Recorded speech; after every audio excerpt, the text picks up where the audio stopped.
Kevin, so excited to have you here. Thanks for It's great to joining. be here. Thanks. And thank you all for joining us, the audience. We're really thrilled to have you join this conversation. Feel free to toss any questions our way you have. But any of you that haven't met Kevin, he's brilliant. He runs Fierce Markets for Questex, which is their telecom, technology, video portfolio Close enough. plus X Yeah. Live. Did I get that largely right? Yeah, largely right. I mean, the Fierce group is split into two. I have a counterpart that does healthcare and life sciences, but yeah, I run the technology, media, and telecom business over at Questex. And we've been thrilled to get to work with you guys and very impressed. I think that when I think about the big pivot that COVID caused into virtual, there's a group, pretty much everybody tried it.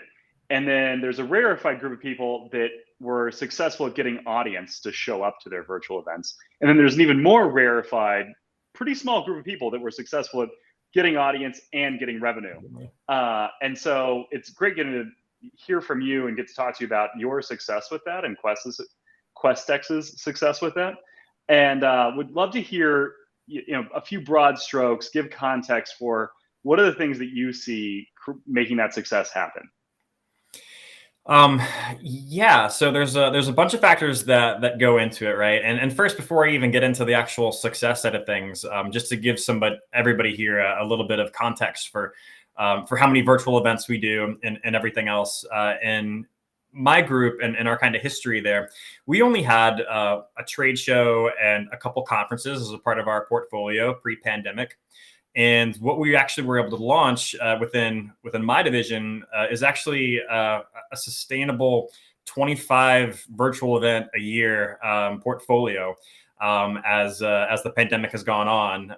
And it's like you mentioned, not only has audience been growing in the majority of our events that we do, but also the revenue amounts. So we're doing a lot of these virtual events. Each one averages about 6 figures for us. So it's a multi-million-dollar business that we created with it. And while I know a lot of people out there are not seeing growth in their virtual and they're really just excited to get back to live, we're really excited about the future of virtual as well, in addition to live, just because of some of those numbers that we've been seeing. Yeah, I think that's the interesting story here is that it feels to me like a lot of people have kind of picked a path in the forest. We know lots of people that have gone, great, just virtual going forward. We're done with live. The margins aren't as great, or we got to go back to live. It's where our sponsors are. It's where our revenue is. We're virtual is not going to work for us. And you all have been able to see success in both sides and see a business where now it's 1 + 1 = 2 as opposed to having to pick one or the other. Yeah, I think there's a lot of factors that you can break that down to, right? But really, it's just a couple things. The one is we built a great team over here that is dedicated to digital and virtual events. And I know you've had Rhonda and a bunch of people on some of your programs here before.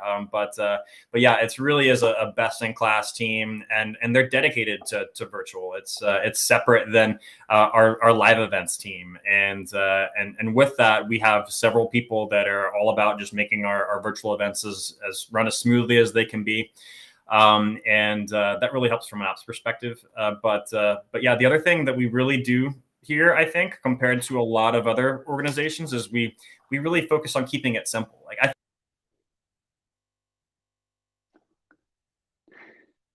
TJ, are we still live? That you've ever seen, right? But what it is, it's executed flawlessly almost every single time, and it's consistently really good. So what that really means for us is we're actually not wasting a lot of our time on a lot of your things like live entertainment at the virtual events and really like creative networking experiences and setting up virtual booths and things like that. It's really just a lot more about focusing on what works really well and doing a really good job of it, and selling that to sponsors.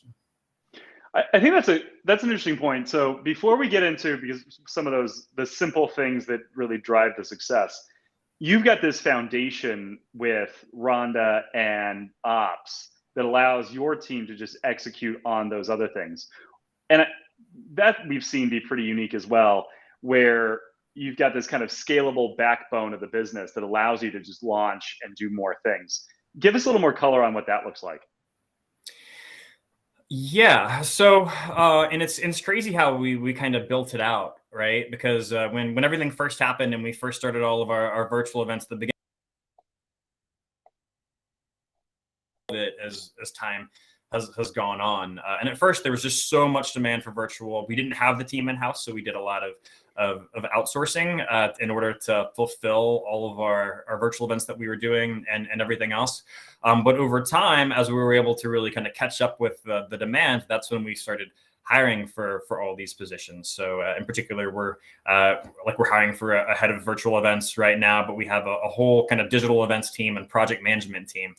So I can't, if I were to show you my calendar right now, there's at least 6 or 7 like ongoing weekly meetings for each one of our virtual events that's organized by a project manager, making sure all of the items for the entire event are buttoned up and that we're in sync with where we need sponsors and where we need speakers and all those elements. It's really just, it's organized really well. And I'll give all the credit to our COE team and Rhonda on building that. But yeah, that's really the key to our success, and making it a good experience for all of our sponsors and attendees, so they keep coming back, and we're able to grow those audiences and those sponsor segments. Yeah, and then so now let's get into the other side of this. You took an event, launched it, 0 people, 700 people when it actually happened. What are those key simple elements when you're keeping it simple? What are those things you focused on to make that kind of extraordinary growth and success happen? Ours, it's just the content, right? Like that's what we know works really well for virtual events. Like there are small curated roundtables that work really well that we have some success with and stuff as well. But really, in terms of what's scalable, it's about the content and focusing on that. So again, we don't focus on all those other things that I know a lot of kind of event snobs out there might say that it's we're not being creative and good value prop for anybody that's can attend from home is to learn and to ask questions of industry speakers and things like that. So that's really what we focus in on.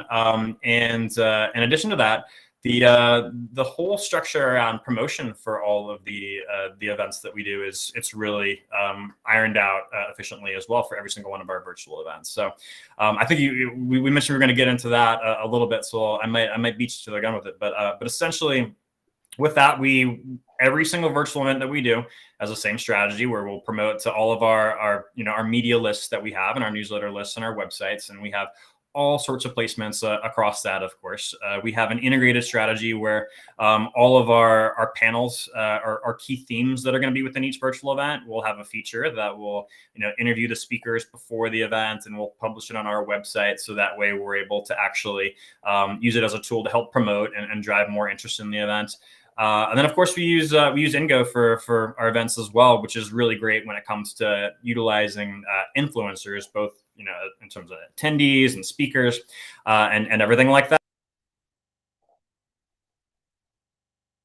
Actually, sometimes the hardest attendee growth is from getting from 200 to 400 or 500 to 1,000, because from there, once you get those numbers and you're able to utilize platforms like the ones that you guys have, it's just as easy to go from 3,000 to 6,000 or 4,000 to 8,000, because those numbers are continually referring and getting you new attendance. So that's but yeah, all of that has worked really well for us, and we're able to deliver extremely high volumes of attendees compared to competitors, I'd say.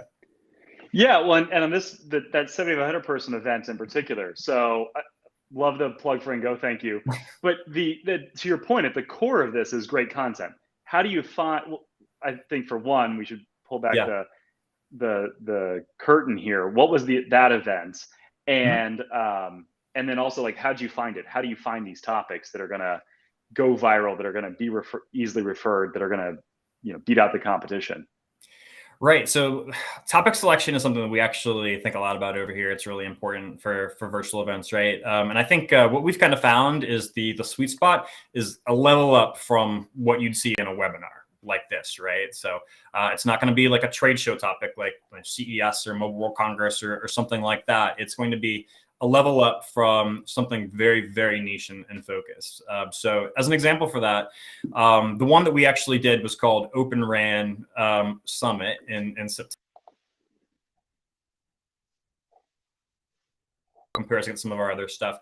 We did a 5G event just broadly on 5G in March that delivered about 2,000 or 2,500 registrants, right?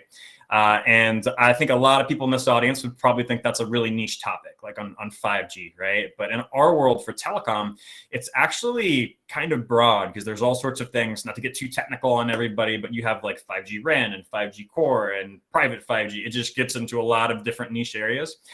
It's actually too broad. So that one, we had the same amount of promotion and we got, again, 2,000 to 2,500 registrants. So the September one, we just focused on an emerging trend that's a component of 5G, much smaller and more niche, right? But it's a really exciting topic. So the same amount of promotion and everything else really across our media lists and everything else, that one drove 7,500 registrations. So almost 3 times the amount just by having a more focused topic than the 5G one, for example, right? So what I tell people in this world, I think it's really tough for so many trade shows out there and those large events to deliver really strong virtual audiences is because it's just so broad what they're trying to convert to in a virtual environment, right? Like how do you, like Mobile World Congress is a great example, right? Like amazing show, like one of my favorite ones to go to live, but mobile and like a context of the decentralized web is so broad, you don't really know what you're even getting yourself into or signing up for. So it's really hard to deliver, a focused message around what you want to learn during that event. So a level up from a webinar is typically what we try to go for, and it needs to be in sync with what sponsors are looking for and what we think we can get people to speak on as well that are usually like end buyers. So that's kind of what we go for. Well, and so if I understand correctly, right? So trade show side, broad topic, want to capture a whole industry, want to capture a whole ecosystem of people. What you're driving at is something that people are going to put down the rest of their day or put down the rest of a few hours and step away because it's so timely, topical to what they're doing, right? And that seems like to be the trick. Open RAN, to your point, is something I'm sure most of us have never heard of before.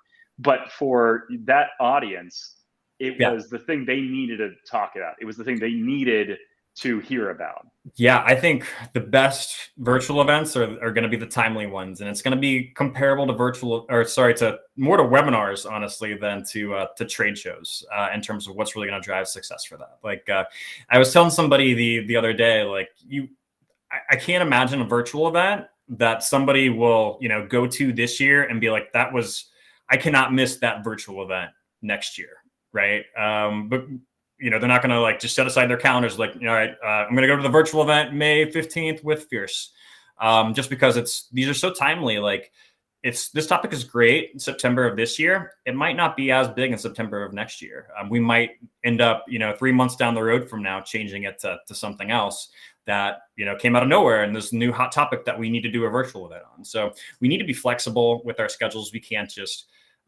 stick to them necessarily unless there's a lot of sponsor interest in that. But yeah, the timeliness is really important to executing on virtual compared to what you'd see in a live environment.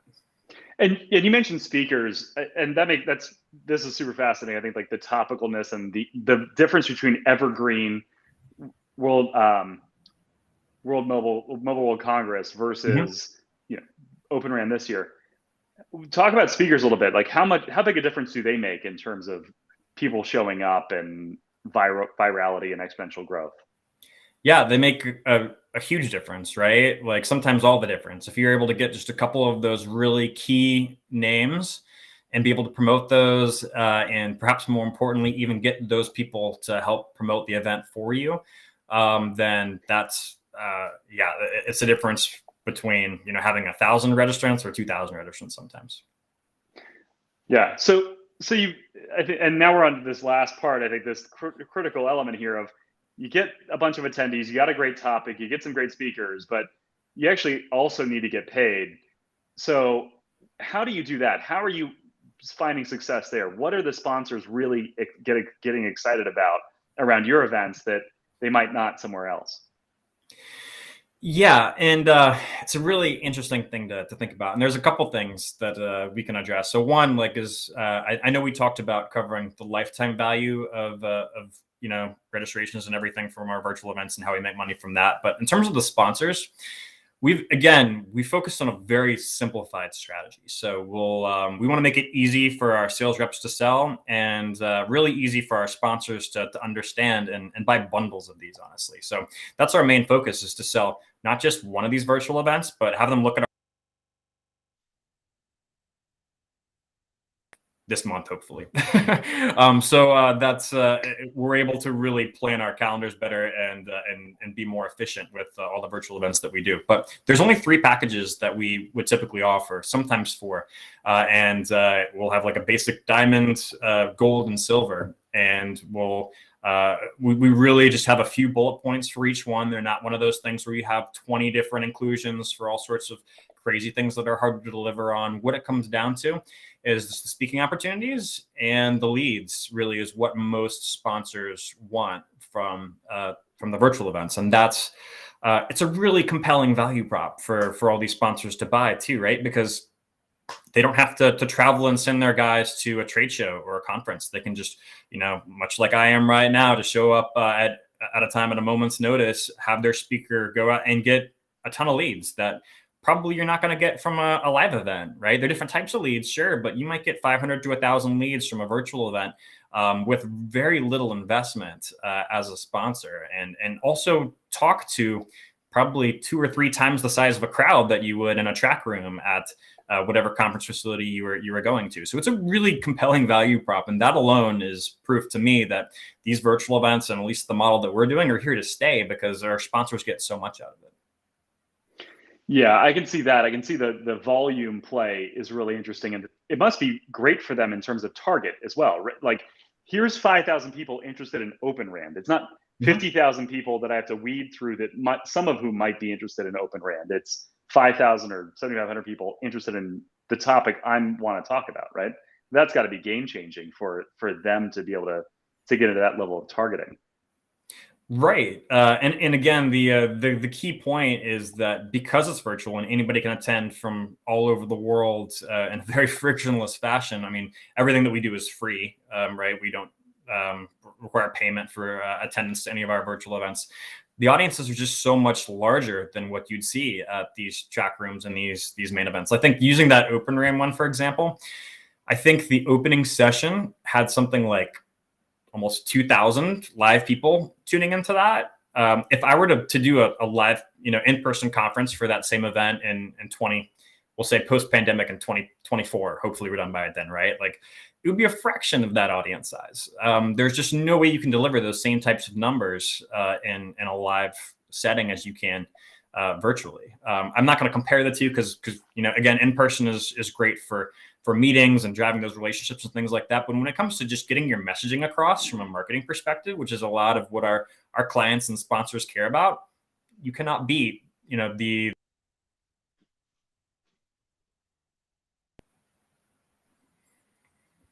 But you did mention the lifetime value side of this. Mhm. How do you think about the interplay now between virtual and physical, and you do this Open Rand event? Does the value just end there? Does the value of those attendees and that audience end, or how does it play into the broader business? No, it's awesome in terms of overall what it's able to do for our portfolio. So I think I've given this example before on LinkedIn, but the way I really like to look at it is, say we have an event, it might only have $25,000 in revenue, say, right? Which for us would be very low performing. It's a lot of work for that type of revenue. But that being said, if we had 2,000 registrants for that event, which is on the low side of our averages, and say half of those were able to sign up for our newsletter. With that, $15 to $25 is what a normal, I'd say, a company like us, an integrated media and events company, is attributes to a newsletter subscriber, right? So $15 to $25 is what you're able to get per year on a sub. So if you get 1,000 newsletter subscribers, that's $20,000 in annual revenue that you can get through that, and you can get that through annual price increases and everything else is how you eventually get there, right? But that's $20,000 for that side of things. Now, take those 2,000 registrants, and you can also say maybe you would have enough new names to the database where you get 20 of those names to convert to an in-person conference pass or VIP pass at one of your live events that you do. Say those reach $1,000 a pop. That's an additional $20,000 you're able to stack on top of that. And that's before you even get into things like subscriptions and research and all this other stuff. That all stacks on value. And then where it gets really exciting is when you're able to actually, annualize that, right? So, okay, we got that this year, and that stacks upon each other for the following year. And you're looking at $1 million revenue streams there before you even factor in the sponsorships that you actually sold for that particular, there's a lot of value in addition to just the, those sponsorships that are sold for those virtual events themselves. And I think a lot of event companies are missing that.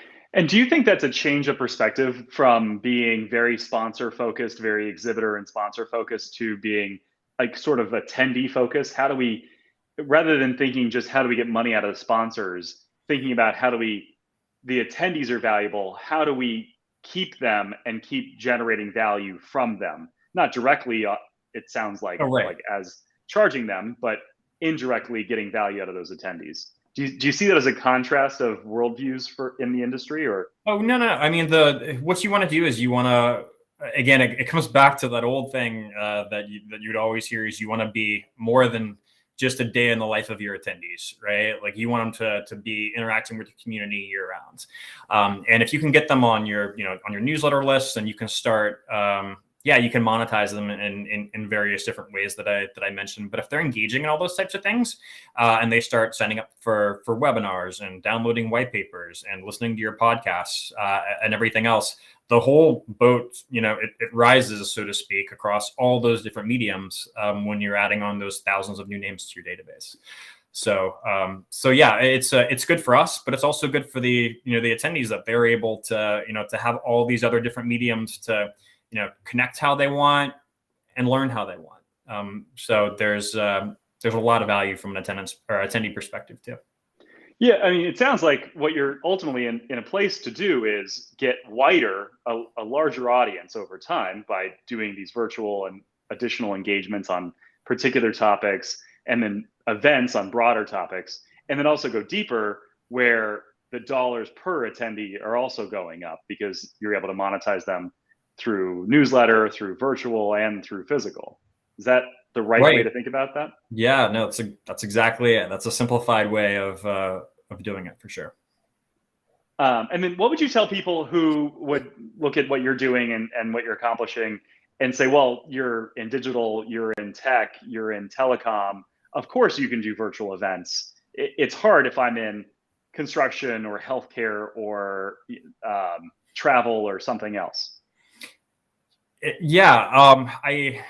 I do know that some markets, they're just going to be better than others when it comes to executing on these types of things, right? But by and large, if you have successful conference models in your industry that are sponsorship driven, and you have a lot of success with selling sponsors in that conference model, there's no reason why you shouldn't be seeing success in a virtual environment either. I think, again, it just comes down to focusing on what works.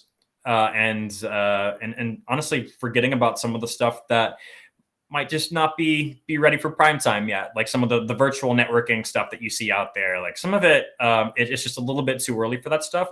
And the problem with it, honestly, is from an attendee perspective, they don't get what they're looking for out of it. But when you include those types of deliverables in a sponsorship package, they're not getting what they want out of it either. And suddenly you're taking something that was great in delivering the content and the leads and everything like that, and you're muddying a little bit by including an element that was like a networking item or whatever else, or a virtual booth. that wasn't performing. And it's really easy sometimes for a person that was in charge of that virtual booth or in charge of that networking experience for the client to really just voice their displeasure with that. And all of a sudden, they're not as happy with their sponsorship as they would have been otherwise if it was just half of those items. So yeah, but industries, they are really important. I will say I am very lucky, I think, to be in the TMT space and for.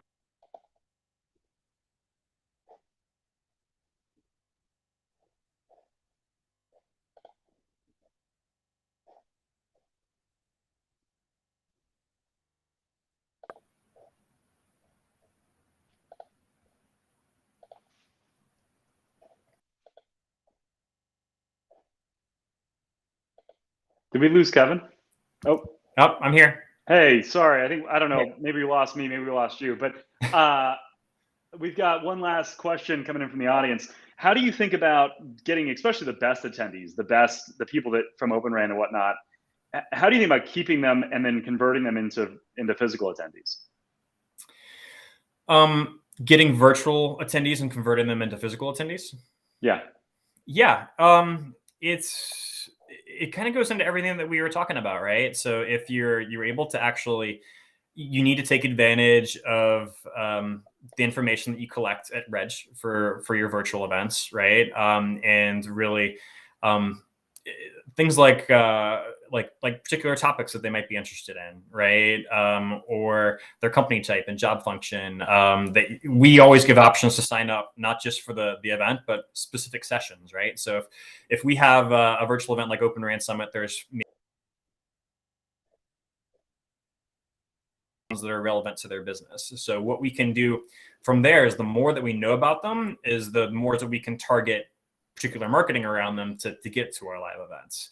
So for example, if using OpenRAN as an example, maybe there's a session in there that's OpenRAN for the enterprise. Again, not to get too technical on everybody, but if we were to do an OpenRAN live event, then we'd be able to segment our audience that actually signed up for that particular session and engage with that particular session, and then give them targeted promotions based on that part of the live event, saying, oh, you're interested in OpenRAN for enterprise. These are the speakers that we're going to have on this session. It's going to be a lot of that. And we're able to just be smarter about our marketing using the information that we would collect and learn from the, that virtual registrant attendee. Brilliant. So start with a great topic, discover what your audience is excited and passionate about, find speakers that are going to be credible and appealing and end buyers around that topic.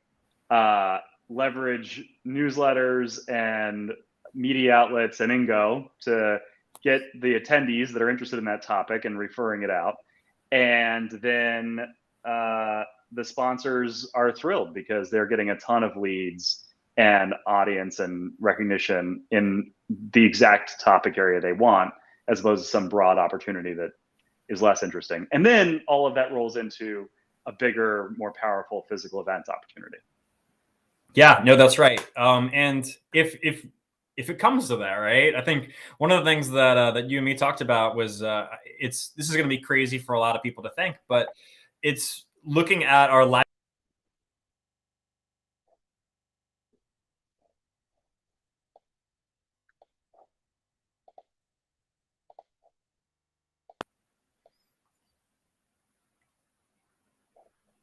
Am I still there? Hi. I don't know if it's me or you. I'm back. Yeah. Nope. This is great. I was just saying really quick before my connection falls off on me again. Essentially, it's hard for us to